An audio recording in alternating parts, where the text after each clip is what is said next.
Yes, people, and welcome back to Normski TV. Now, I'm hoping you can see me on the screen. Yes, I'm on the screen. Big up to everybody. Happy and Merry Christmas to all. And listen, what can I say, people? Smash that like button, subscribe and share if you're new. I think Kawaja, the Perez of the mods, has said I'm 94 away from 1K. Can you get me to that 1K before the end of the season? Or before Arsenal lift the trophy? Maybe the Carabao Cup. Last night we made a hard work of it, but we got through. So people, smash that like button, subscribe and share if you are new. As I said, on the way to 1K. And listen, I'm not going to muck about. The reason why I've got come so early, because obviously I've got another appointment at 7:30. So it's we got our carol service and stuff like that. So I have to be there. So hence why the show is coming to you an hour and a half early, 5 o'clock. So this is just a one-off. It will be back to normal next week on New Year's Eve, bringing in the new year. So we will be back at the 6:30 start. But just for today, it's gonna be a 6 or 5 p.m. start, should I say? So big up to everyone. But listen, I'm shut up, Norman. Stop talking. Let's get Mr. Big D in and Mr. Kofi Slot. People, yes, happy Christmas.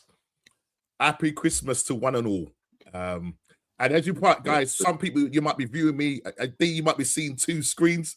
Like you might be seeing a landscape screen and a portrait. Oh, yeah, there is. Yeah, there is. Yeah, I'm running it. It's just the first time I'm running it. We're going to see what happens. Hopefully, it's a success. So let's see what happens, guys. You know what I mean? So it's going to 2 separate destinations. But I think at the end of the day, it's the views that counts. And before I do anything, let me just quickly go through the chat. Kawaja, big up to Kawaja, the Perez of the mods. And I've just brought up the StreamYard instead of Kawaja. There you go. Big up Normski and the panel full of legends and the chat.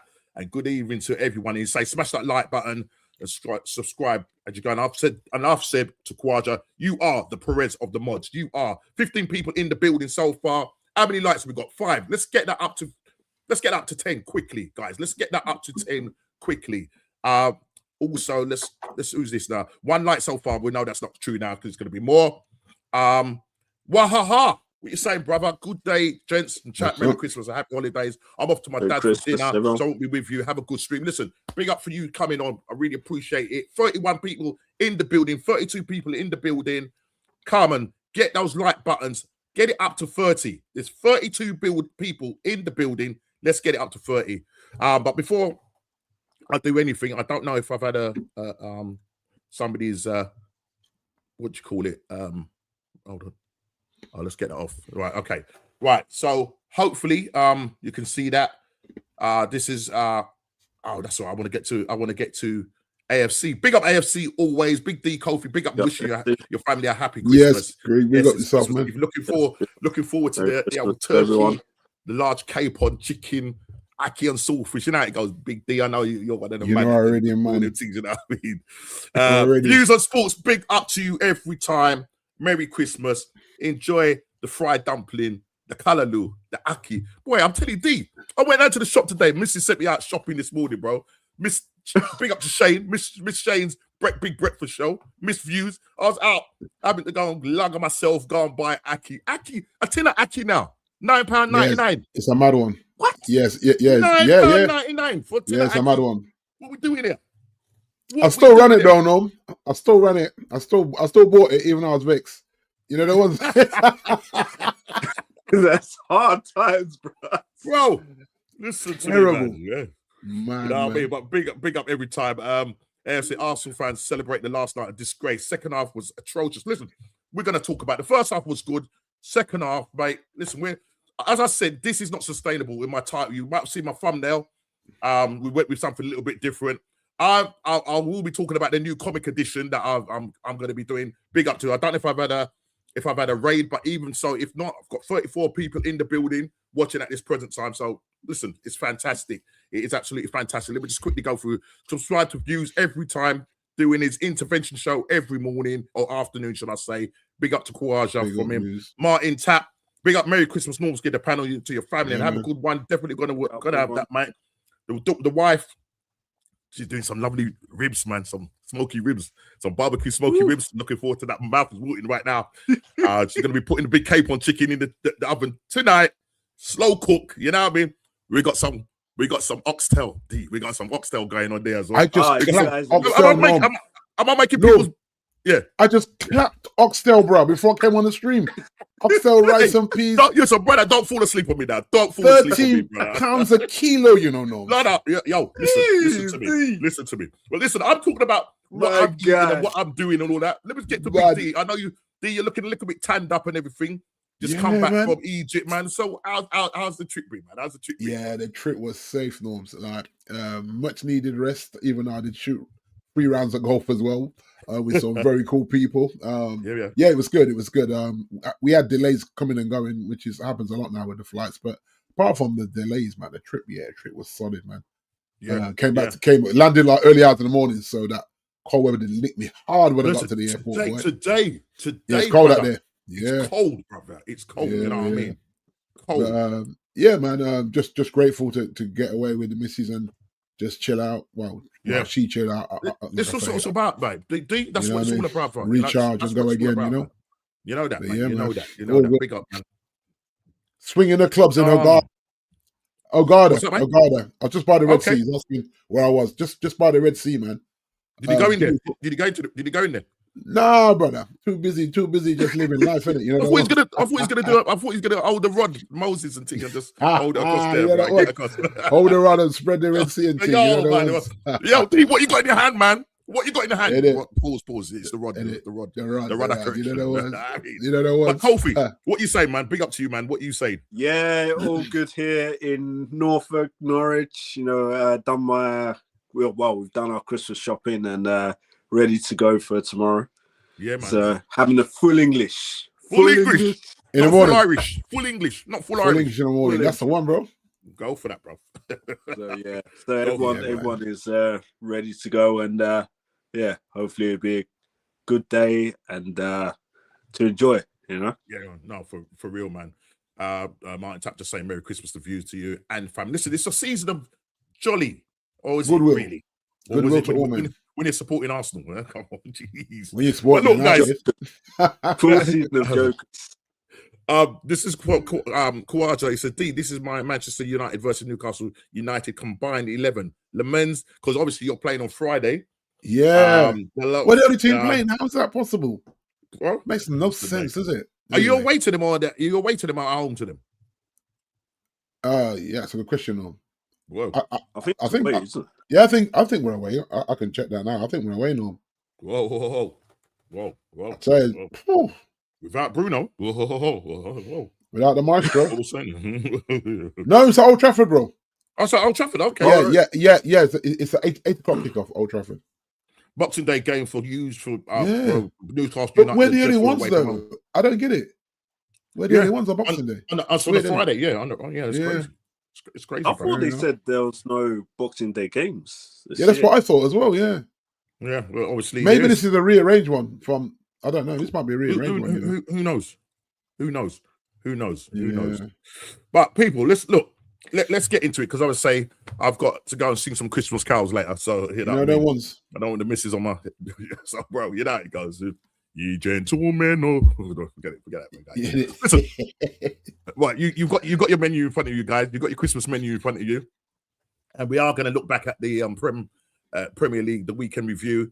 Are Arsenal the real deal, or are they just pretenders? That's the question for you, Big D, Kofi, and the chat. Are Arsenal the real deal? Are they just pretenders? Ref Watch, we're going to look at a couple of controversial decisions at the weekend. Some said certain things should have gone, some said it wasn't. So we are going to look at a couple of things that may have affected the outcome of the game. Villa with 10 straight wins in all competitions. Surely they're league contenders, guys. Surely they're league. I'm sure if Roger is watching this or he watches this on playback, big up to Roger, big Villa fan, always contacts me when his team is doing good and bad. I haven't heard from him on this occasion. He must be so over the moon with them, the way they're playing. And Big D, this one for you and obviously for Wahaha and any other Man United fans in the chat. Will Bruno be a big miss for Man United and their top 4 pursuit of Europe? And we finish off with the what's going on prediction results. Game week 17. and the What's Going On Fantasy Prem shout out, which is done by our gracious Big D, who for 2 weeks gave it to me, and I made a right hash of it. D. So, I'm sure you at some point will present that. We'll look at that. So listen, we're gonna start off. I think we'll just start off with some of the other games that we watched before we go on to our own respective clubs. And so if we listen, Wolves, a team that ended up still with 2 points. D. I mean, funny enough, if Clive Roach is watching, is over visiting from Holland. We had a great chat last night talking about his team. He's a massive Wolves fan, and it's hurting him right now. And listen, yet again, Wolves drop more points at home.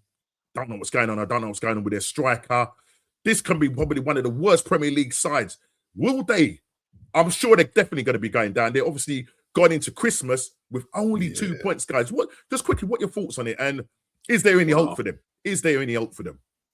Anyone wants to jump in first? Man, I mean, at this stage of the season, you're 2 points in. It's going to be a tough ask, but yeah, relegation for me. Yeah, 100%. But I think it's just that points tally. I think the worst. I think is it Derby with the worst points tally of 11 points. I think 11 points. Are they on course to beat that? This is the question. Yeah, they are. I can't see where winners going to come from. I mean, they almost got a draw against us. I mean, a team that scores 3 goals, Wolves score 3 goals and still lose the game. Yeah. Less points to the triangle. Well, that's the thing, though.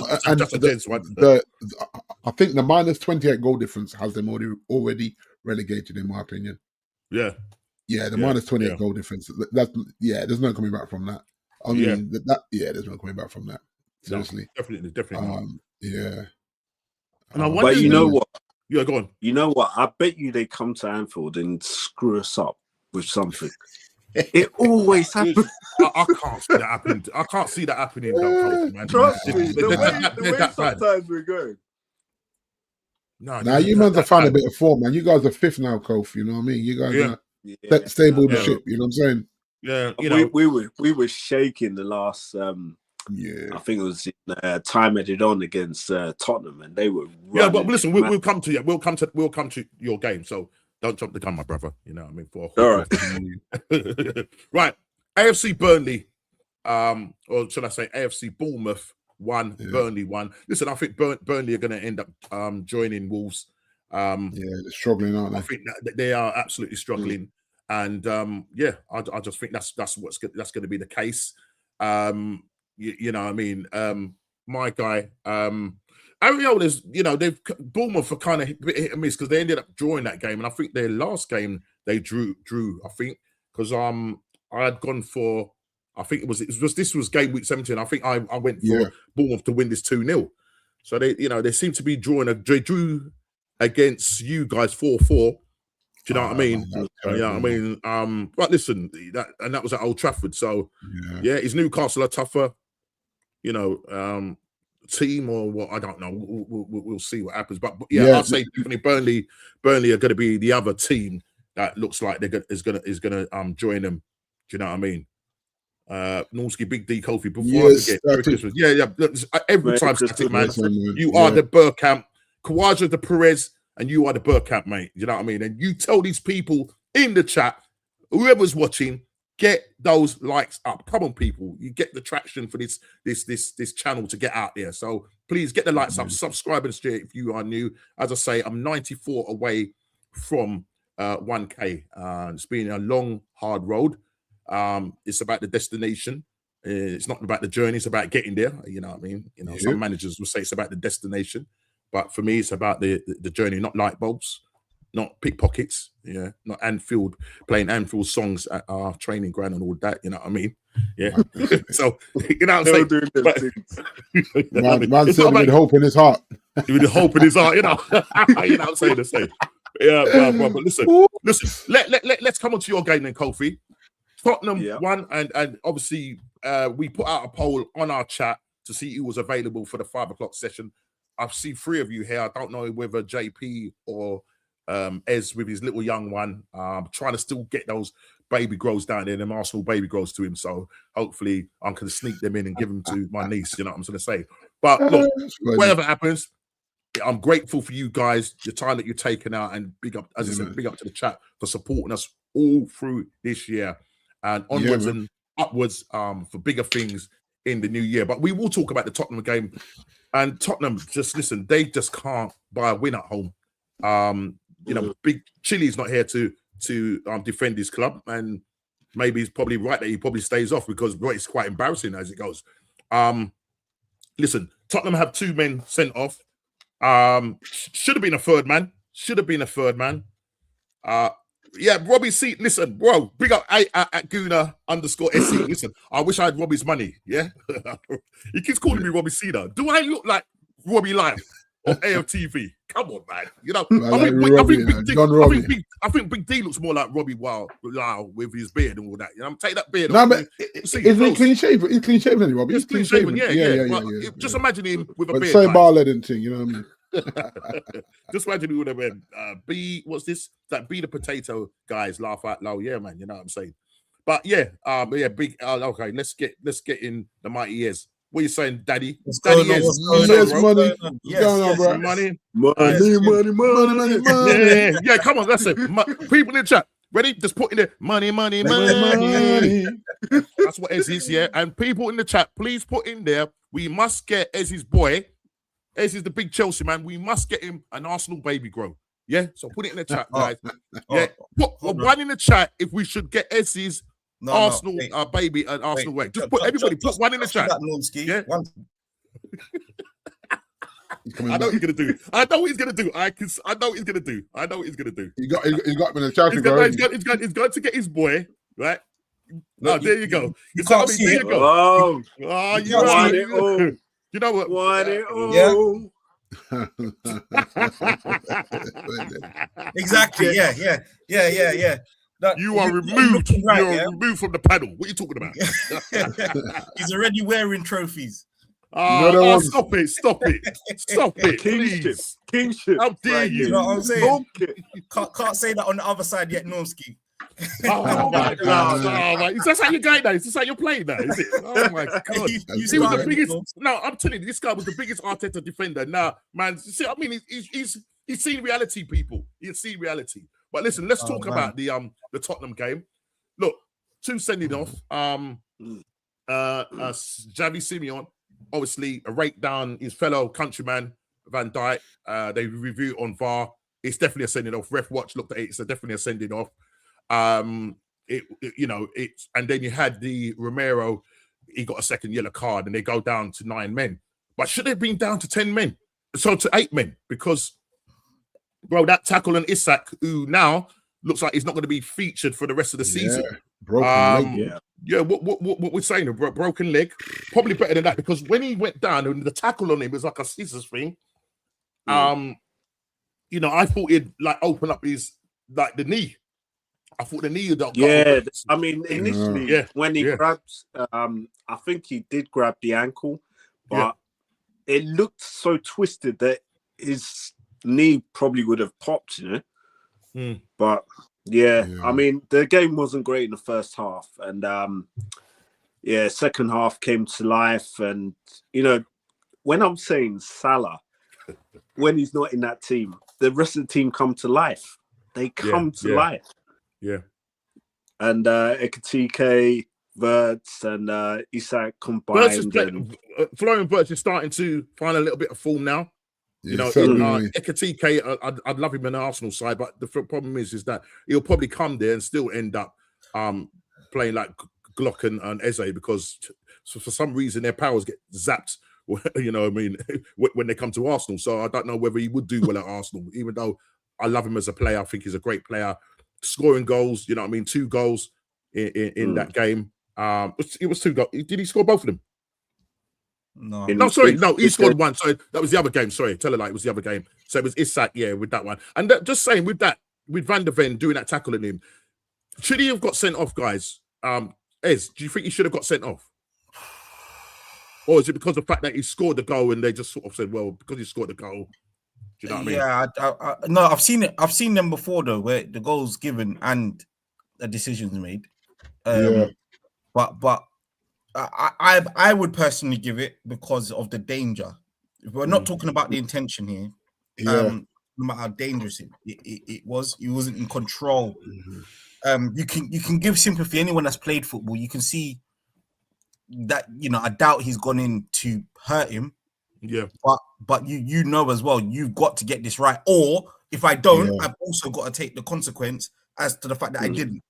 And that's just that. That's why you call it a 50-50, if you like, because it's 50% you're gonna get it right and 50% you're not. If you don't, you got to take the consequence.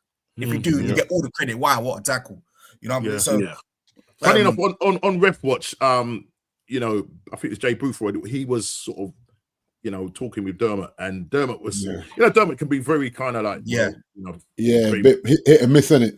Yeah, but I think he was saying that he didn't think it was a sending off, whereas because Boothroyd was saying that the way he came in at the tackle, if you're going to block a shot, you block it sort of from the front. He's kind of come through the player towards the ball, and then he was trying to then equate that to another tackle in another game, and that was a reckless tackle. So Dermot, he didn't think it was. He didn't think it was. He felt it was a fair, robust tackle, but he's ended up breaking or fractured his fracture. Is it ankle, Kofi? Is his ankles fractured?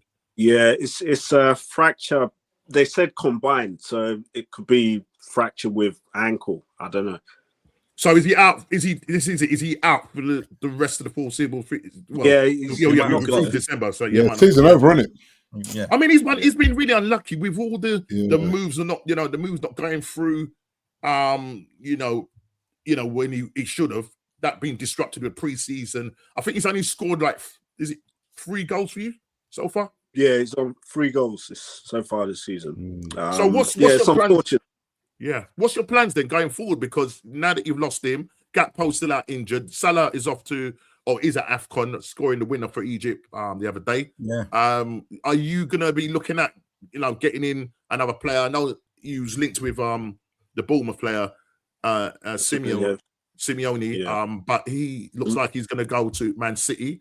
They look like they're going to bolster their squad. Some people have been saying that he should have really gone to Tottenham because he's going to get a fairer chance of getting game time there as opposed to being a rotation player. And they feel that his game will be more limited and that he won't probably progress. I don't know what your thoughts on that, guys, quickly. To be honest, sorry, Dick, go on. No, go. Yeah, for us, I still think we've got to strengthen defensively because we're all over the place. Striker wise, I don't think we'll go in the market and get a striker. I think we'll just continue to go with what we've got and, you know, just see how it goes, see how it plays out. But sorry, D, you going to say something? The market, like going into the market in January, obviously you're going to overpay, and then the limited options, because, you know, there's, like I say, you got the Bournemouth striker who's apparently linked with at least 4 clubs. As much as I would take him, I think I said in the chat, we need a CDM norm. We need a number 6. So that would be a luxury signing for us. And then Bruno, we don't know how long Bruno is out. So you're not happy with Ugarte then? You're not feeling Ugarte? He's awful, no. This is why Juve got rid of him, and we just got sucker punched. Like, we're stupid. Like, if a man like Luis when he first came, but the thing is, when you first signed him, everybody was sort of saying, "Yeah, you got your proper CDM." Maybe not you. Okay, because a CDM always knows what to do with the ball. Now, once he makes the tackle, he don't know what to do. He gives the ball away. It's like hot potato. Yeah, it's just like, nah, brother. And the manager ain't really been playing him now. You know, conveniently, if we believe that or not, I don't believe it. Maino is injured. Just when Bruno is injured, so is Maino. Well, listen, we're coming to your thing. I know you're itching to talk about your club and everything else, but we will still focus. We'll still focus on. But as in the transfer window. Well, you're gonna have to meet the asking price. Apparently, City want to do a deal. There's no deal to be done. The asking price is 65 million. Yeah, pay the money or shut up. It expires. Is it the? Yeah, I think 10 days. In 10 days. 10 days time. Okay, yeah. Yeah. I mean, I'm just wondering whether Arsenal should look at him. I mean, there was talk that we had, interest. I know definitely Chelsea had interest, but they, Chelsea are the ones that they always dangle that carrot in front of their fans, and then they get all excited. Ez was quite excited in our chat, and then all of a sudden, rugs pulled beneath him, and then it's like, okay, that was a non-starter. Typical Chelsea. Yeah, I don't want to talk about it today. It's Christmas Eve. Yeah. But the thing as well is bar humbug. If he comes to us, Ruben will play him as a left wing back. Well, this is it. Yeah, I mean, JP was talking about that as well. What are we doing here? Nah, man. Yeah, no, I hear that. I absolutely hear that. Let's just say, static. Big D, Agati was from PSG. They transferred him to United, and he's gone downhill, in my honest opinion. That's right, he was PSG, not Juve. Yeah, he was. Yeah. Listen, if you look at a manager like Luis Enrique, I'm saying that right. Enrique, man knows what he's doing. He wasn't good enough for them. That's why he got rid. Because the thing is, he's supposed to have come to a bigger club in terms of the history, and he hasn't stepped up to the plate in the bigger club. So there's a reason. There's a reason why no one else came in for him either. Yeah. Because if he's that good, then Pep would have been, okay, let's not let him go to United. Well, we had a free run at him. For me, that's alarm bells. Every time we get a free run at a player, it's an alarm bell for me. So yeah. I mean, obviously, opinions. I respect your opinion, though. So yeah. I mean, obviously, while sending you is a bit of a hot topic. Yeah, Man City. This was from Fabrizio Romano 19 hours ago. Breaking, so it's progressing to complete the deal for Antonio Simeo in the next few days. As we see, City have been pushing in the last 12 hours to accelerate the talks, and he's indicated that he wants, even though he's an Arsenal fan, he's indicated that he wants to go to Man City. The thing is, though, I mean, some people might say, he's only going there for the money and no ambition. I mean, a player like him, he should really be playing. He's not starting at City, is he? No, that's what I'm trying to say. He's not going to start. He will, They're looking to move on that Savinho kid. Really? You think he'll start? Yeah, they because he doesn't he play the same side as Doku? Doku's on great form right now. Anyway, fair enough. Yeah, fair enough. I think Pep will like that Swiss Army knife sort of thing, where even to give Haaland a break in certain games. Haaland plays every minute at the moment. I think Mamouche is out, isn't he?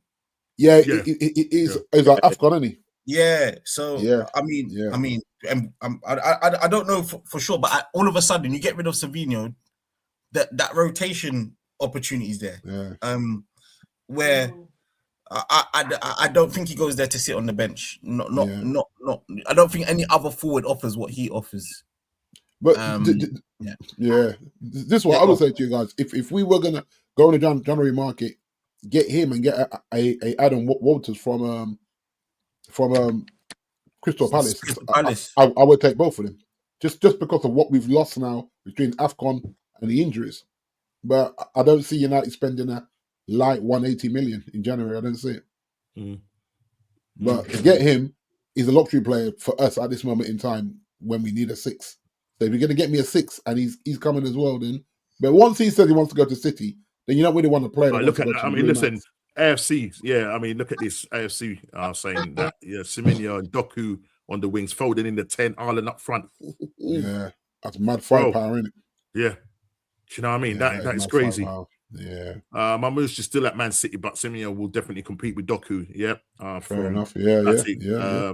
BX Gunner 8129 says drop a bag on Walton, man. You know what I mean? That's what we need to do, Norms. Yeah. I think that they're talking like the 75 million, 80 million mark. Yeah. See for us, you see this thing, and this whole thing about Zubimendi being world class. I've got to say, bro, I just don't think he is. I just don't think he's. When it comes to those games, those physical games, he's nowhere to be seen. Out, on the ball, he's good. When he's got time on the ball, fantastic. Look good in the Champions League. But when you're up against them robust, them players like Newcastle and that, them big old lump. Them decent midfielders. Yeah, man. You know, he struggles. He struggles. And look, we've got him now. We spent the money on him, and again, he's going to be one of Arteta's favorite players. So I can't see him, dropping there. You know, I mean, he's had to rest him because he played pretty much every single game. Although Semenyo might replace Bernard Silva on the. That's true. another thing. Yeah, so, getting on now, any. Yeah. Phasing out. Remember, Silva. Remember, he was meant to go at some point. That's right. He? Yeah, he was. Yeah. He was meant to go at some point. So, that's actually a good shout there, Static. That's actually a very good shout because definitely, definitely. Listen, I want to come on to Leeds and Crystal Palace. Now, Crystal Palace went to Leeds. And on the Saturday of my, but by the way, guys, it was my birthday on the 20th. Arsenal almost spoilt it when we went away to Everton, but we'll come on to my game. We'll be tackling that. But let me tell you something, guys. As an ex-pro, you know what I mean? Talk to me, brother. What has changed? Leeds, just the way Leeds have changed up everything since that Man City game. I've spoken it on a number of streams and even on this stream. If you can go back to the game when they went away to Man City, up until that point, up until the first half of that Man City game at the Etihad, they played a 4-3-3 system like Arsenal, and he wouldn't move from that. Daniel Farke had done that, right? He said, "Right, we're getting overrun here. We have to stem this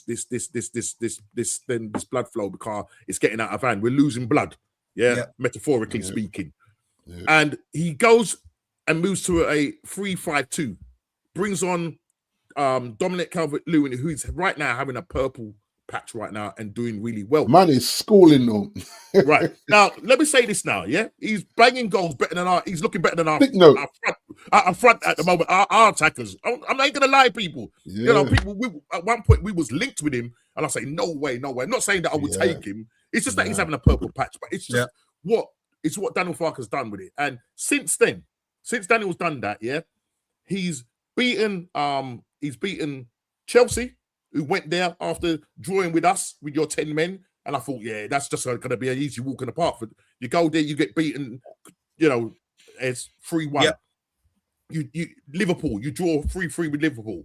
And then they just lately 4-1. They drew also with another team, I can't remember. But just by changing the system and stemming, that blood flow, the guy's out of the bottom three and he's looking good. The team is looking good. And we're going to play them in a few weeks' time. And I'm worried about going there. Or in our running, our 9-game running, I'm worried about them. Listen, they absolutely clapped Palace. Dominic Lewin getting 2 goals. And just what are your thoughts around Daniel Farke changing the system? I want to give another perspective because it's easy to look at Leeds and he's doing a good job. But he's almost thrown a Trojan horse. Yes, JP. Yes, JP. Yes, people. Yes, JP. Yes, peeps. Big up, man. Big up every time. Sorry, you're saying. Sorry. JP, we're talking Leeds Palace. Look. When you're talking about Leeds right now, no team is going to Leeds and setting up a low block. No one's going to do that because they're a promoted team that's been on bad form up until the last few games. No team is going to go and set up a low block. However, an Arsenal, a Liverpool, a City, a Chelsea, a Man United, teams are going to set up to be hard to beat, to break down. And Leeds at the moment are ravishing off the fact that teams are underestimating them, and they're overrunning them by playing the 3-5-2. Why? Because a 3-5-2, you can cover the width and you can cover the short spaces. That's genius from Farke. It's not going to last forever, I can promise you. But teams will work them out. They'll work them out. But if you can cover the width and smother in small places, and they can press in numbers, which is exactly what they've been doing, and hitting teams on because they haven't been playing teams off the park, popping tick-a-tacker. They're winning the ball and they're on the counter, and that's what they're doing. They're hunting in groups and they're covering the switches by having that formation. You could do that if you've got the right players, and that's what Farke's done. So I don't want to give too much credit because the truth is teams are not setting up low blocks, and Leeds don't need to do a madness at the moment. But if anything, I'm looking at Sunderland, and I really appreciate what Sunderland are doing. As if you want to talk about 2 promoted teams and what they're doing, because that's working over a longer term period. Leeds is doing the right thing for this particular patch. Let's see what they're doing January, February. But at the moment, credit where it's due. Credit where it's due. No team is going to set up low block against Leeds. None. So they're there to get hit. And that's if anything, Wolves need to take a few hints out of what Leeds are doing. What they're doing, yeah. Wolves are still trying to play out the back and all this sort of stuff. And that's just hurting them because the way they're giving the ball away in their own final third, it's like, yo, this is suicide football. All to play, and this is what I can't stand about certain managers, especially when they can't afford to drop points, and it's all about playing their football. Foolishness. And they say stuff in these interviews. Oh, I don't care if we lose. As look, the boys that we lose playing our way and all these stuff. I can't. You got 2 points. You got 2 points. Makes no I mean, sense. if any of us here are the chairman of these clubs, and you're sitting there listening to this manager talking about, at least we're playing our way, and you got 2 points. But he stepped aside talking about the chairman. He stepped aside, didn't he? He stepped down. Oh, is he? I didn't know that. Yeah, and then another guy that's got a similar surname who apparently isn't related is now stepped. Yeah, that makes no sense to me. He's got the surname. I think it's SHI is the surname. So the new guy's got the same surname as him, but they're saying he's not related. I thought, not related. Sure What are you chatting about? Right. Foolishness anyway, you know what I mean? His long lost cousin from somewhere that he's brought in. That's my sorry. That's my Kofi, what are your thoughts again on just what Daniel Farke's done with Leeds? Because they were absolutely bleeding out, and then all of a sudden, as I say, they changed up the system. Daniel Farke's not stubborn to do that. He said, right, okay, I'm going to change this up. I need to, stop this. And he's done really well. It's just what you just want to get your thoughts on it. And I mean, definitely a transformation from what I saw in the game against Liverpool. I mean, we looked at 6 and 7s points in the game, and of course they got a 3-3 draw. So, I mean, he's really done well in terms of turning it around for them. And let's see where they finish in the table. No, definitely. JP, big up to you, man. How you been? Long time no see. How's your holidays? If you was on a holiday, or how I need a holiday, mate. Big up everyone. Well, let's hope that holiday's not from Man United, because you seem to be a little bit more. I'm almost there, mate. I'm almost there. You know what? I feel all right. At the moment. No, on Leeds United, I think it's spot on in the sense that I rate managers that just want to win. Yeah. Right, and especially when you're in that position, right, where you've got to survive. You've got to try and survive, and however you survive, no one cares. It doesn't matter. No one's going to give you stick to say, they survived because they played this way. No one cares. Just survive. Yeah. And then you can start a building process and do like a Brighton and a whoever it is who's come into the league and been able to sustain that for a number of years. I can't stand it. I can't stand it because if you was to look at Daniel Farke a bit closer, credit where it's due. When he was at Norwich the first time, he was stubborn. We're gonna play this way. This is what got us promoted, and he got relegated, and he got sacked, relegated and sacked. Him and Parker's also a Championship manager that's obsessed with playing this sort of possession, bypassing the press or playing through the press type football, and it kills them. Credit to Farke that's now saying, no, I've been here before. I'm going to change it, and we'll do it until we're worked out. And hopefully, he's also saying when they work us out, we'll change it again. Hopefully, he's saying that. A good manager do that. He's not predictable. Management. And unfortunately, you've got managers that are predictable, the likes of my manager and Ruben Amorim to a certain degree. But maybe Ruben is taking a leaf out of Daniel Farke's book, because at the end of the day, JP, let's come on to your game. Listen, you lost against Aston Villa. Oh man. Gary Neville has come out and said that he's liking what he's seeing now, because he's noticing against the Bournemouth team, he still played with that 3 at the back. But he's now seen him do some stuff in game in terms of playing 4 at the back, and the players being utilised, even though he's still playing the 3-4-2 system. Yeah. So, and you seem quite happy, Big D. I suppose your thoughts are going to be the same, but just what your thoughts on there, because they are playing. I'm looking at the way Man United are playing now, and they're playing much better football. Roy Keane did come out and say that still he's not happy with them when they haven't got the ball. They just seemed like they don't know what they're doing. Out of possession. Yeah, struggle out of possession.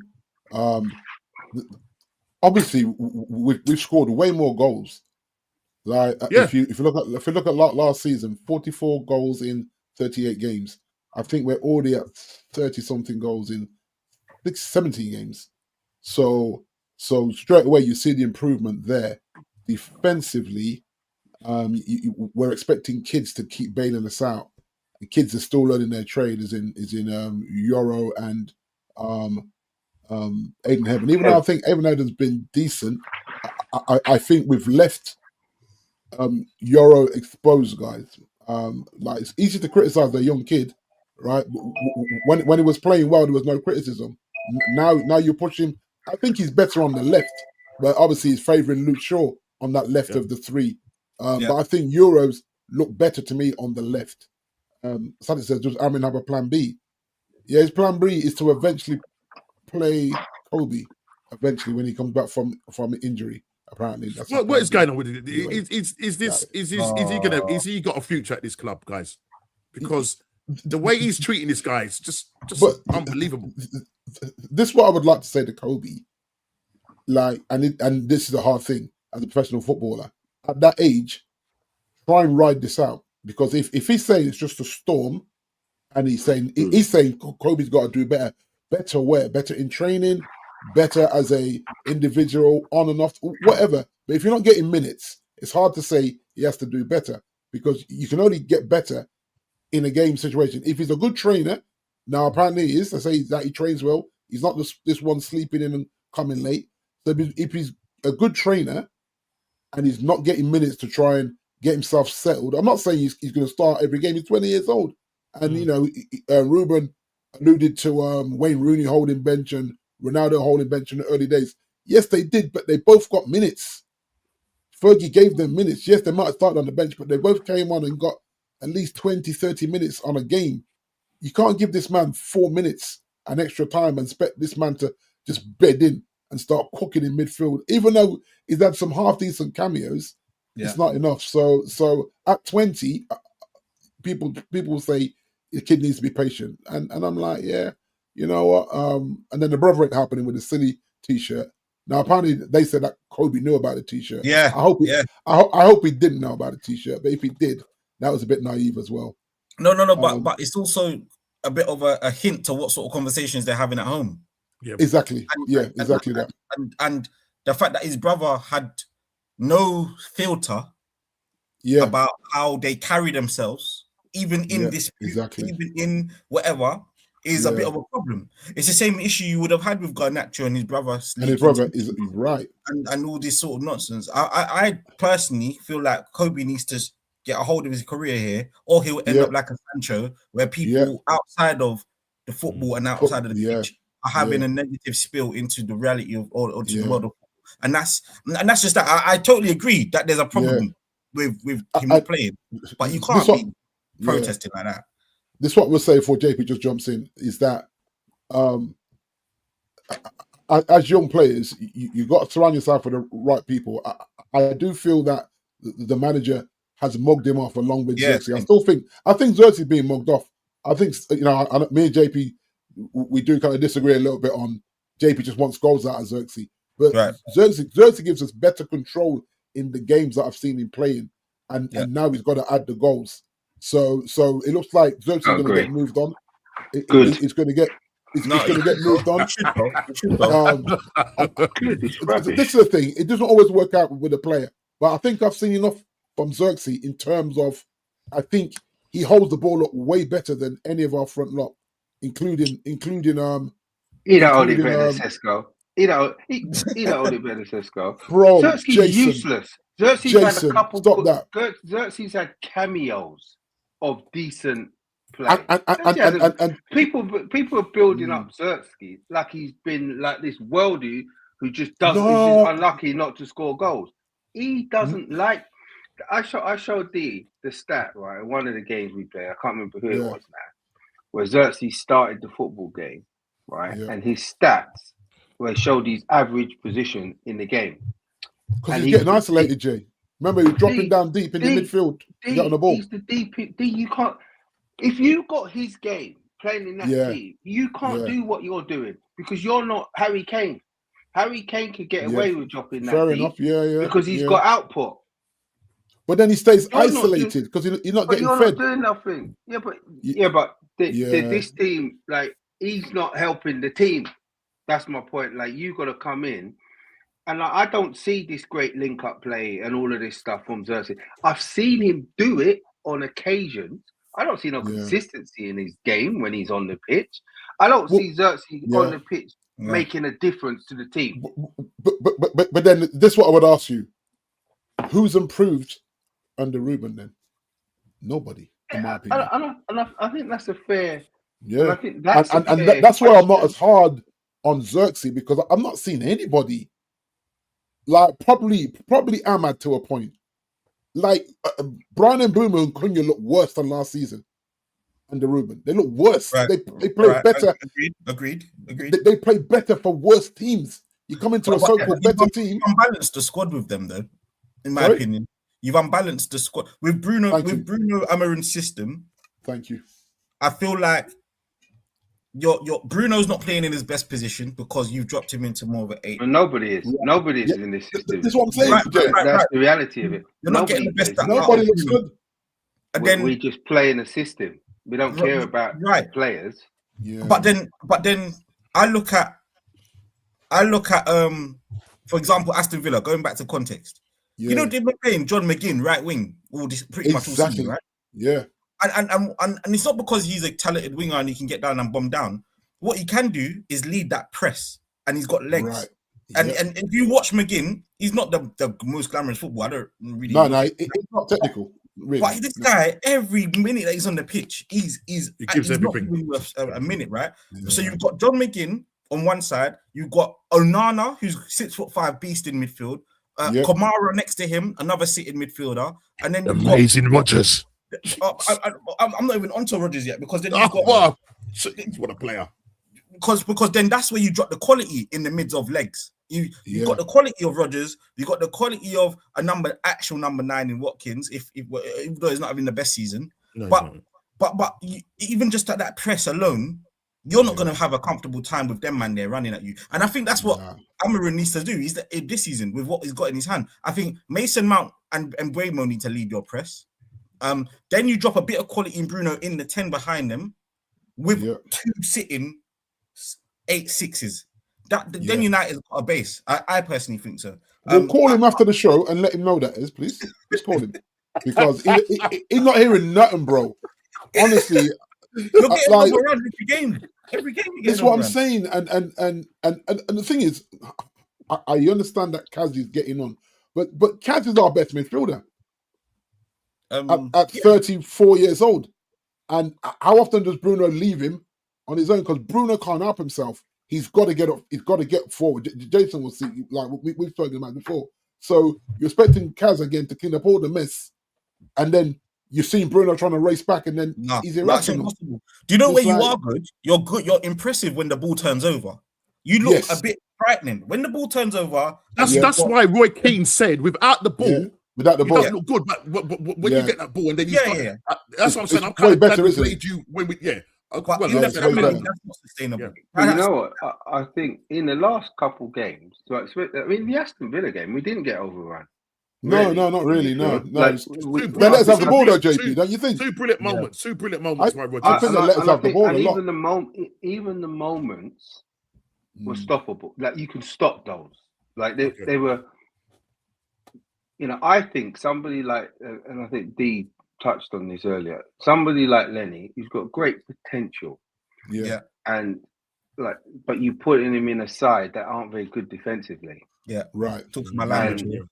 And then what happens? So if you put Lenny in the team and you've got Rio or you got Vidic or you got Everett left, exactly. You've got people like you can do that. He's putting in. He's playing in Heaven and Luke Shaw. And it's like the poor guy is in trouble here. And I'm not sort of making excuses for his mistakes, because he's making, to me, He's making the same mistake though over and over again. Can I just come in here?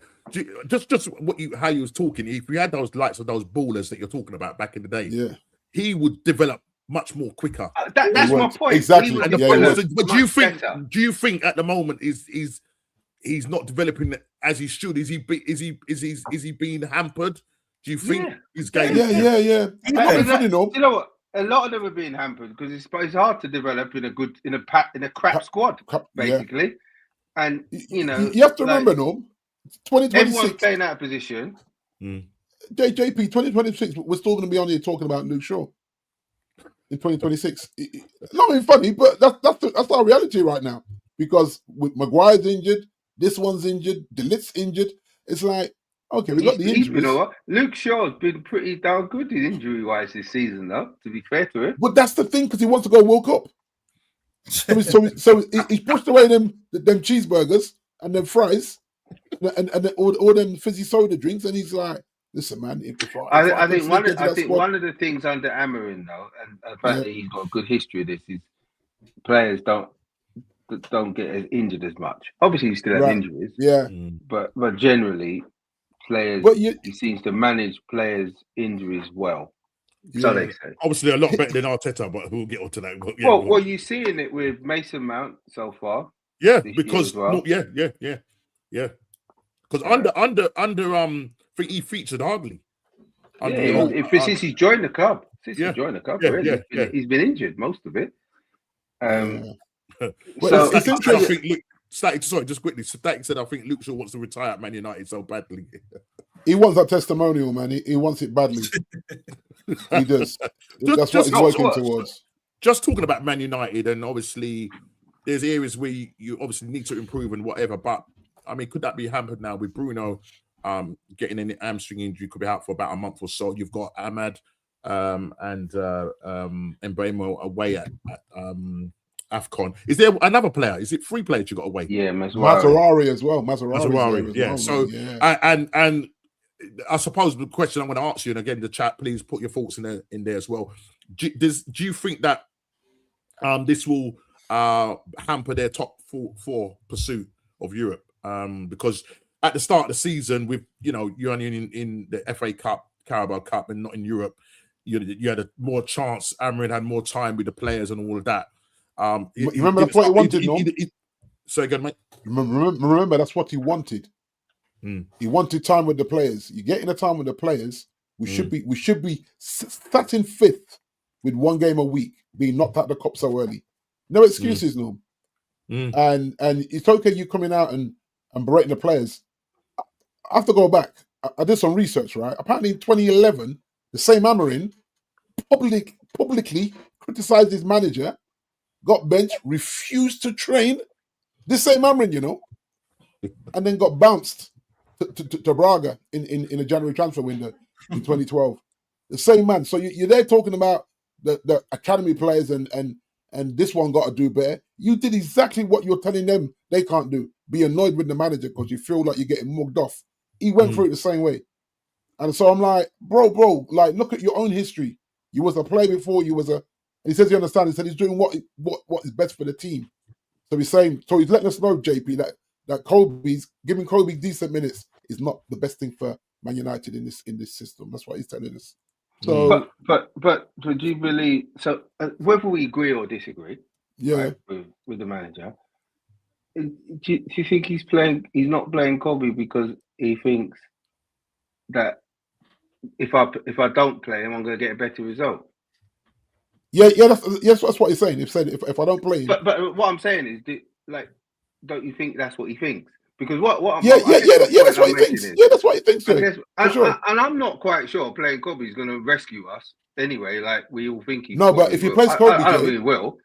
No, if he plays Kobe, it will force him to go back to a 4-3-3, which he doesn't want to do. Kobe can't play in the two and be effective. He knows that. Well, it won't change him, system. But that's not going to change him because our two midfielders can't play in the system, but they still play every week in the same system. So that's not going to change him. It's not going to make any difference. Right. But I'm saying he's claiming now that he's prepared to change the system. Apparently, if we'd have got the Bournemouth dude.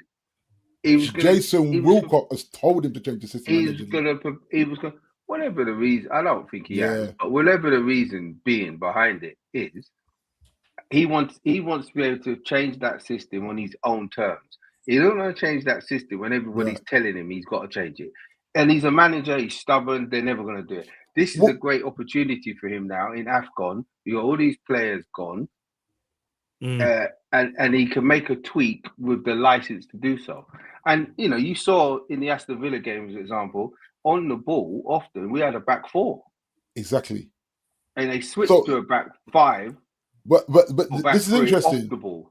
When I was on holiday, I can't remember what game it was. And in that game, you saw Sir Jim and Jason going at it with Omar Brown in the middle. They're in the stadium and it's heated. Wolves, isn't it? Was that Wolves? Right. Where they're arguing against Wolves. Yeah. And so when I saw this, you know, I'm watching it on my tablet in the hotel, and I said, "What go on here?" And I think Sir Jim has lost his head with it, saying, "You're the director of football. You have the power to move this brother on, and we can go in another direction." So I feel like any signings you see now are going to be Man United signings rather than Ruben signings, because I really feel like they're not quite sure. They claim that's what they've been doing anyway.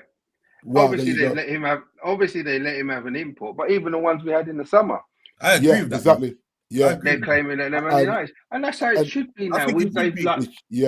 We gave license to managers too, man. When we're in the position that we're in, you have to make signings like this, right? Yeah, you make every signing that is just rigid for this 3-5 crap system that we play. Right. We're done. I wasn't sure whether. You know what? Wait a minute. I'm sorry, D. I'm also for them back in the system if it's proven that it's worked. If you go and win the league or Champions League playing the system, by all means. I think we're all in that predicament. I've always hated the system, never liked it. Yeah, same as. But if the system is winning football games for us, it don't matter, does it? And I'm being entertained, I'm okay with that. Yeah. But the reason I feel a little bit better over the last 2 games is offensively. Yeah. Like I was watching my team bored out of my skin. I watch them every game because it's my team. I'm watching. There's nothing there. There's no excitement. There's nothing to get. At least over the last couple games, offensively, there's been there's been loads of moments that you can get excited about. Yeah. And maybe I'm going too far for excited, but you know, it was good to watch. Yeah. It's just defensively, there's a lot of errors and there's a lot of individual errors. Right. And then if you imagine, I said this to my brother, I said, imagine Onana in that goal rather than Lemons. Forget it. Man. I actually think we're being in a relegation zone. Honestly, because I tell you, Onana seems to be sabotaging Trespasers right now. That's what I'm saying. Is he dropping off there as well? Big time. Yeah, big time. Because the only clips I ever see, the ones that they show, is look how great he's doing. Nah, he's not. Jay, it's that calamity. It creeps in. Even if he makes a couple of good saves, you know he's going to spill one. A couple good saves for us, but you knew. But you know he's going to spill one. You knew it. Yeah. You knew for his legs. I'll start this one from Static. It goes, JP, Big D, question for you both. Does Amorim need to leave? Wow. I think the reality is, right, as football fans, it's the same position that Arsenal are in right now. Whether you want him to leave or not is kind of irrelevant. He's not going. He's not going to leave this summer. So actually, what I'm trying to do is to support my team the best way I can. Yeah.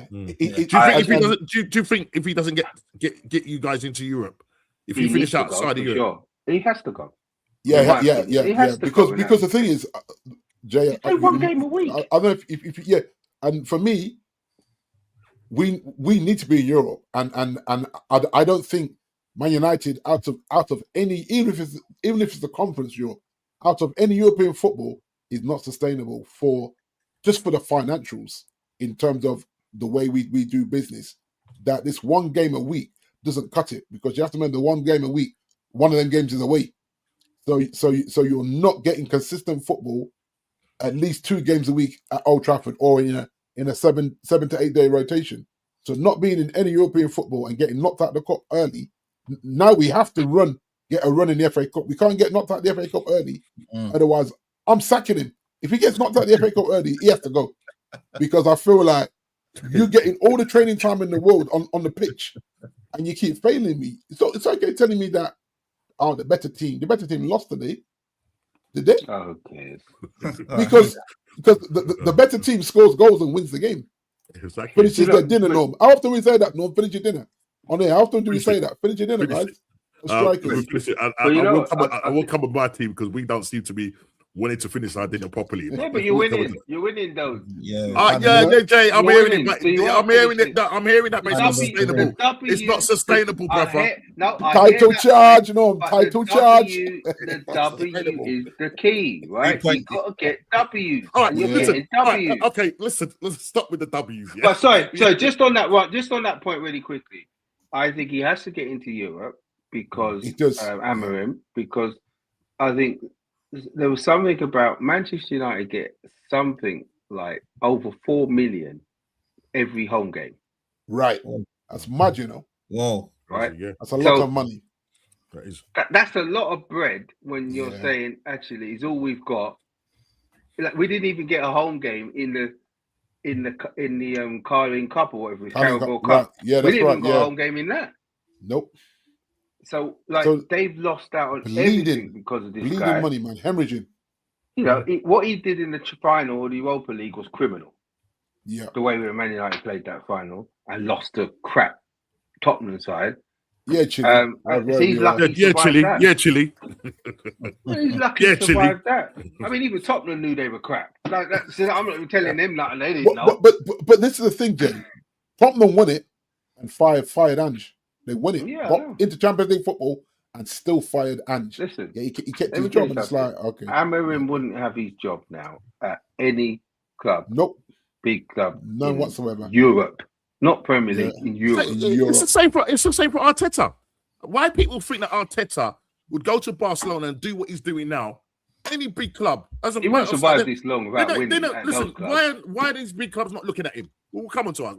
Don't worry about that. But let's quickly move on to Chelsea. And I'm want to kill two birds with one stone with this. Is Chelsea? He already sort of basically said, look, you know, we're not really challenging for the league. You know, we're more of a cup team, and look like we're going to end up playing you in the semi-finals. Looking forward to that. It's going to be war in the household, the Osborne household. But you know, that's another thing. And as I said, people, please put in the chat if we need to get a baby grow, an Arsenal baby grow for Ez's boy. Just put another one in there. Put another one in there. Put another one. Anyway, let's get to your game. Ez, you go away to Newcastle. First half, absolute disaster class. I don't know what Maresca said to him. And as a matter of fact, Maresca is also, while we're on the subject, linked with the Man City job, and obviously being one of Pep's. Look at them twins. You know what I mean? And you must feel proud of your manager that you know he's linked with that. I mean, Arteta's not even mentioned. You know what I mean? He's not even mentioned there, and there's a chance that Pep, you know, could end up going in the summer. But he has to obviously go and win the thing. And just quickly, just read this, and we will talk about your game. Another interesting subplot is that Pep Guardiola's future. He signed a new contract that takes him to the summer of 2027. But there's talks already that he might call it a day this summer. Again, is this going to have an impact on their transfer plans? Well, it doesn't seem like it because they're doing advanced talks with Simeone. So I think if he wins it, he goes. Yes, definitely, and that's why I worry for us. Where's the 115? Where are they? Don't even go there, man. Where's it gone? This is the biggest joke in football. Like, imagine that is. This is ridiculous. Disappeared. Right. This is imagine if this was Man United. They want this one to come out of the press every week. Yeah, they'll be coming after us, JP. You're right. But it's disappeared to the point where it's not even a conversation. I don't even see it pop up every now. I know what you're talking about. He's dead. He's dead. Deary me. But Newcastle, you know, why they just can't put games to bed? They were comfortable. They literally playing off the parties. I mean, they were. Yeah, you come back second half, and then there was a point. Obviously, there's been some controversy that Chalobah, a barge on Gordon, I think it was Anthony Gordon, one of them players that he should have said. You're saying no. A lot of the people said it should have been a penalty. But listen, would you say 2-2 is a fair assessment of the game? Exactly how it was a game of two halves. It was Newcastle literally, and then it was Chelsea all day second half. Yeah. And I keep saying it, we cannot be in a title run because I'm going to say this: if Chelsea had quality players all over the field instead of players that are project players, improvement players, or he's the future or la la la la la type players, we would have got that game across the line. Whether or we wouldn't have made the mistakes that we made in the first half and we win the game 2-0. The mistakes were both. If you watch the goals, it's almost embarrassing. Schoolboy. Yeah. You know, one player's on the floor. I couldn't even rewatch the replay of it. It was that bad. For the first goal, the second goal is just old school. The line's pushed up. One player decides to stay. Well, what did you rehearse in training? Are we stepping? Or are we not? It's just so. But then Maresca, clearly, this is why I really rate Maresca, because obviously you guys might understand that it's hard to change tactically mid-half. So he changed dramatically the tactics for the second half. And not just that, the mentality.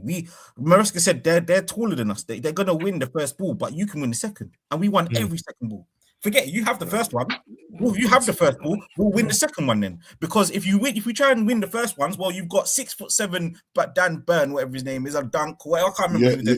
They're massive. Newcastle are huge. Yeah, I think Dan Burn is injured, but you still got big players. They're all massive. All of them. Yeah. And compared to us, and Maresca said win the second, and that's exactly what they done. Anticipate the first. And we won if you watch at the stats, almost every second ball we won. And he brought on Gusto and he changed it. It wasn't Burn, but who it was, they're all huge and they're physical. And I think the physicality of the game changed as well. We were matching them. And that's why I don't think, as much as that is a pen, both teams were at it in terms of that sort of dark arts. Both teams were at it. And I think the referee was trying to give some fair. I think if anything, Normski, you put it in the chat and I kind of ignored you because of the height in the game. If anything, Reece James at the end is a red card. That's a red card. He was lucky there, wasn't he? How VAR looked at that. If anything, I was saying, fine, good. Yeah, good. Get the red. Perfect. No problem. Because I don't want him to go to 3-2. I'll take the red card. What is it? The 89th minute of the game? No problem. That. I mean, how the reference missed it, or they didn't deem it as that. I don't get it. I don't know. He's got. But this is. We will always be talking about VAR and the referees. Do you know what I mean? Or not even VAR itself, but the referees that manage it. You know what I mean? They're just so inconsistent, and this is why we have Ref Watch. And why we have it on our stream every week. And this is where I think my owners are clowns, because they thought it would be wise to get Maresca in a room and talk about his tactics and why this player is not playing. Oh yeah, we've just bought you Gittins. Why are you not playing Gittins? You know, sorry, who? Sorry, Jamie Gittins. Who? They're asking him, oh, why don't you try a 4-3-3? Who? Sorry, excuse me. Did I not just win you the Club World Cup when no one thought we'd win it against PSG? The same manager that you turned down, Luis Enrique, I beat him 3-0. And now you're talking to me about tactics. Sorry? You have to wind his neck in a bit, innit? You know the one. This is exactly why Tuchel left. And Maresca, I'm just paraphrasing it. I don't know what he said. But he must have said, do you remember that you hired Graham Potter? Yeah, do you remember that? You remember that? Right. You remember the one that sat there and said that there's not enough players in the changing room? When I helped you get rid of the players that were useless, that you spent millions on, billions on, and I've got a bit of order in this club. Not just that. Oh, Man City, I'm good enough for City to success Pep. But Chelsea, who have Delap and João Pedro as a number 9s, Chalobah and Tosin at the Biro as centre-backs. Yeah? Sanchez, Robert from Jamaica in goal. Yeah? Yeah, not many people know. His dad's Jamaican. I didn't know that. Yeah. Mum's Spanish, dad Jamaican. Robert Sanchez in goal, which you don't know if he's going to pull off a blinder one week or score an own goal. You just don't know which one's going to happen. Right. Yeah. And this is what Maresca's actually in top 4 and competing with. All from competitions. Chill out. Just chill out. And then Yeah, then Man City decide to put their heads in and say that Maresca. Look, I'll finish on Maresca. Do you think? I'm gonna say. Do you think he will end up eventually going to Man City? He'll end up getting frustrated if he's not backed. And when I say backed, that sounds crazy from you because bro, he has been backed. No, backed how? But what was that comment he made the other day when he said something about? He said it's the worst 48 hours. He wasn't supported. He hasn't been supported. Yeah, that one. But he quickly said that he loves Chelsea and he thinks that he's always been supported by the fans. So who's he talking about? That's what I'm saying. So that what was that all about? No, there's nothing much. Talking about Todd, isn't it? And the thing is, he's not talking about Todd. You know, Todd has left. He stood back and said, "I know nothing about football. I've spent a lot of money and I've clearly got it wrong. I'm hired people that know about football. Paul Winstanley and Stuart Lawrence, who are directors. One was the director of Brighton, one was the director of Monaco. The one that signed Mbappe for Monaco, who we have as a director of football for us. Right? He said, you lot are in charge. You hire the managers, you fire the managers. You just come up to me and I'll sign it off. You want to sign a $100 million player? Bring me the case, bring me the data, I'll sign it off. And that's what Todd's doing now. Okay. So the guys he's talking about are these middle management who are bringing data to him and saying, play a 4-3-3. Please go and find a way to get Tosin out of my club and find a better goalkeeper for me rather than telling me about 4-3-3s. And that's exactly Maresca's point. He's been pulled up because of certain results that haven't gone right, which are granted. We shouldn't have lost to Leeds. We shouldn't have lost to Sunderland. Yeah, granted. But hang on a minute. He's beaten Barcelona this season. He's beaten Liverpool this season. He's sitting in top 4. At one point, they were talking about title races. If anything, I think the margin are the quality in players. That's it. And Normski, I know he's about to make a jab there. Has he been backed? Hang on a minute. You can give me 100 million and I go and buy a Ford Fiesta. I'm not going to win the drag race when you pull up in your Ferrari, mate. You understand? And that's exactly what's happened. They've bought these players that you haven't bought me a Haaland equivalent or a Harry Kane equivalent. You bought me Delap and João Pedro. Yeah, I hear your point. I get your point. No, absolutely get your point there. Absolutely that's it. So when he says being backed, go and get me a Semenyo. Don't go and inquire. Go and get him. Yeah. No, definitely. We're gonna move. Listen, in a few weeks' time or months' times, we are going to be crossing swords. Twice. So listen, may the best team win, Arsenal. Okay, we'll move on. I will be here. I will be there. I will be there. Yeah, I will be there. We might have to do a watch along together on that one. You know I don't know about that, Numsky. That's crossing the line. You know what I mean? You know what I mean? Media silent on that. What's he saying? I like João Pedro. I wanted him at Arsenal. Yeah, look. I mean, he's good. He's a decent player. He's good, but look, where are the standards gone? Look at Haaland, and then look at João Pedro. Come on now. And listen, Haaland, he's just he's on like 19 goals, 3 assists. It's just ridiculous. He's breaking records, 149 goals. Absolute freak. And listen, Man City are purring right now. They're on our case. 2 points behind us. They went top temporarily, and we move on to Arsenal. But just before we move on to Arsenal, there is somebody else in the race, and that is Aston Villa. They've gone 10 straight wins in all competitions. Quickly, guys, just want to have your quick thoughts on it. Are they top league tenders? Are they league contenders? You've seen what that Morgan Rogers guys. Would I have him at my club? Yes, I would. And what Unai Emery is doing with that team is unbelievable with the money that he has to spend. If he has the same money that he has to spend with Arsenal money, where Arsenal go and win the league. And now people are going to say, oh, well, look, the same old thing. We went to Baku and we got slapped up by Ez's team. Yeah, fair play. We did get slapped up. But this guy is a proven winner. He's an absolute free. Should have gave him more time then, you think? Yeah, we should have given him more time. I think he was handed at the club.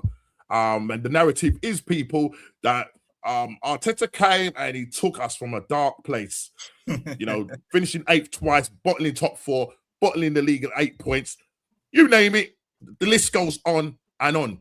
And listen, we played yesterday, guys, and bro, winging a prayer, we get through. It was that goalkeeper was absolutely.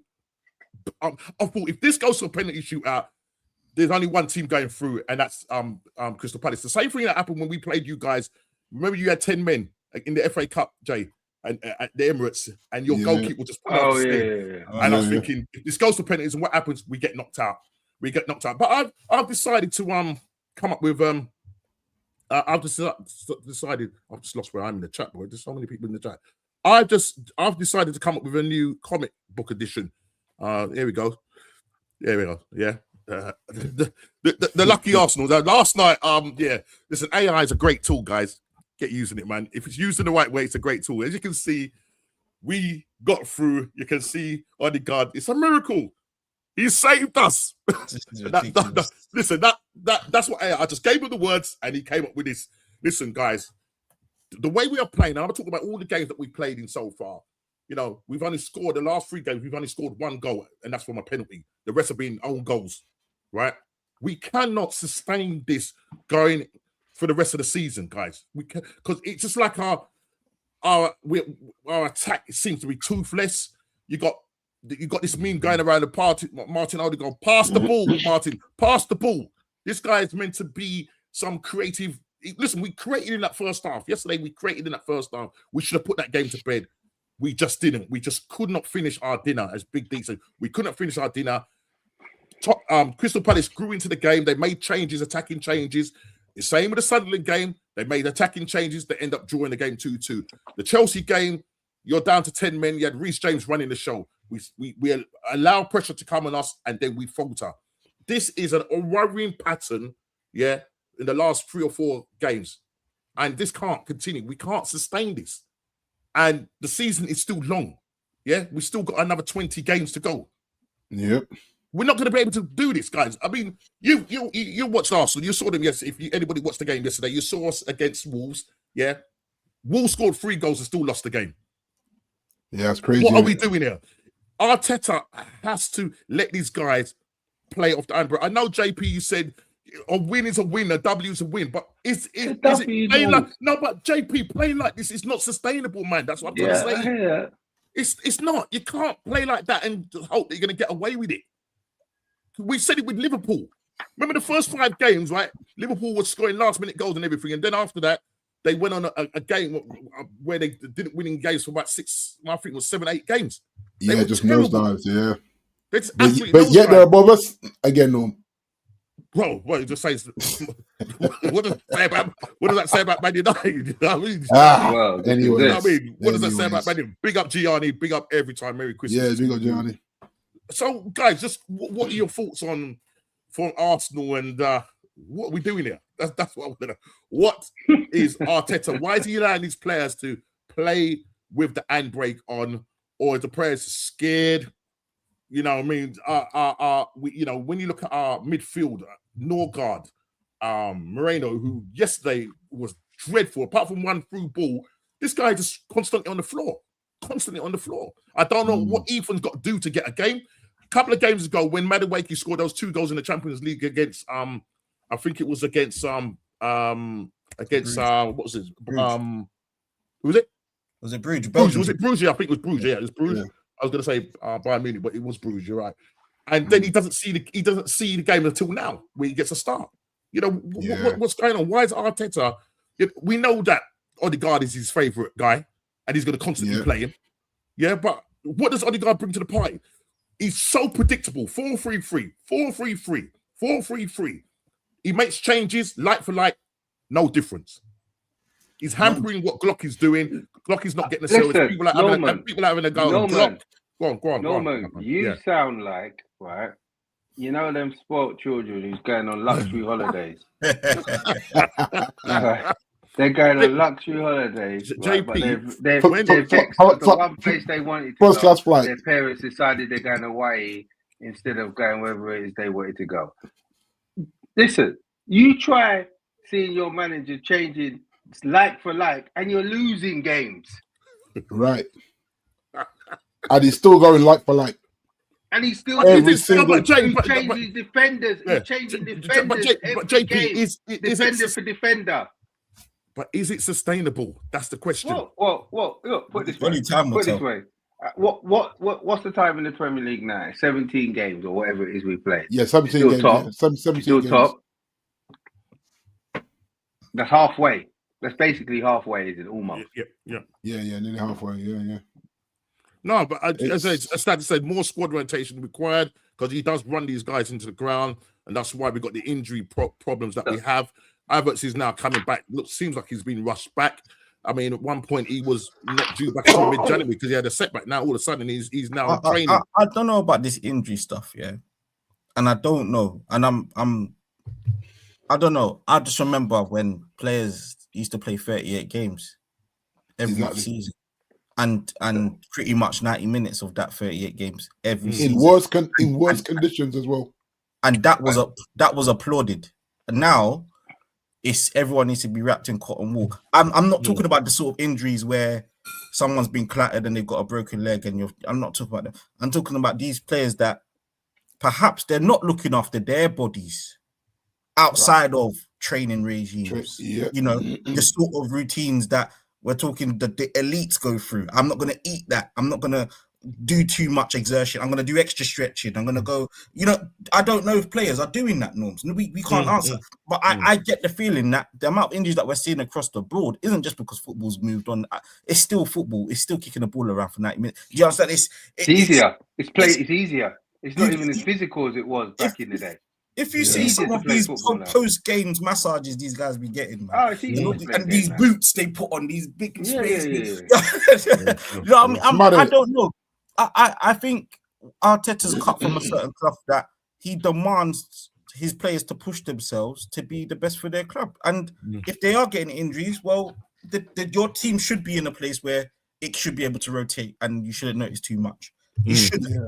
But squad rotation now is a thing. As many of you know, I follow a lot of other sports, American sports as well, and the same conversation happens there. Like on Michael Jordan's day, everyone played every game. Yeah. Now everybody rests. Yeah. Takes games off. They call it load management. Load management. Kawhi Leonard started this. He's the worst for that. And I've got to protect my body and all this stuff, right? When you're talking about some of the greatest players that have ever graced a sport were played in probably the 90s and the 80s and the 2000s. Yeah. I know football and sport in general has just become a lot softer. And I think every sport you watch is easier to play now than it was to play back in the day. They still need to manage themselves more. Like I was watching a highlight of an Arsenal Man United game. It was like 2001 or something. I couldn't believe it. I looked in that game and I said there was about 5 or 6 red cards. Easily. Like in today's game. Right. In today's game. I mean, some of the tackles were nuts. But I watched the tackle the other day. Who was it that got sent off? And I thought to myself, like, to me, I can't remember what I looked at it and I thought, I get it, it's a red card now. But actually, if I just put my football head on for being a football fan for years, that's not a red card. That's just like slap the man on the back of his head, tell him to do better next time. And keep on playing. Wow. So that's where I lack sympathy for the players a little bit, Norms, and I can't get onto Arteta for wanting to play his best players when they're deemed fit to play. But they're blowing their heads. I mean, when you see, last night you looked at Timber. Listen, he's the only right back there, but he just looked out. I think that was probably the worst game I've seen him play. That's on Timber. I think personally. I mean, don't get me wrong. If he's tired, he's fatigued, then fine. That's for the whole team, medical team should be going. Hello, he's knackered. He shouldn't be able to play. Well, like the sports science tells you that. The sports science has a breakdown of every player. It tells you about their breaking point, how many minutes they should play each game, recommended from a scientific standpoint. Right? I think all the top teams have got that in their locker. Right? They all use that. Yeah, and that's where I can't look at Arteta like you do. In this case, I just can't. It's different if a player just come from a grade 3-4 injury and he wants him to do 90 on his first day back. Totally got you. That's bad management. But we're talking about players that it's not that, or they've had rehab and they've done and they're deemed fit. Play them. They're on a lot of money. Hello. But what are they doing to recover? But what are they doing? Like, when was his last game? Like, let's take Timber. When was Timber's last game? Saturday? Yeah. Yeah, because we haven't got no right back. So he's playing Saturday, and that means he can't play Tuesday. Or whatever day. What day did you play? Yeah, it's Tuesday. Yeah, I don't. Guys, listen. I really want to carry on this conversation, but I see your time there, no. Yeah, I really need to wrap this up. So listen, guys, people in the chat, I really appreciate it. But I'm just gonna get Big D. If you could just speed through this really quick. Yeah. This is just the what's going on prediction thingy. Just quickly, in fourth spot, got a big up man like Julian Moore with 101 points, monster scoring. We still got Del Grady with a solid 89 at the top of the tree. I'm looking for the man's name now. Where are we?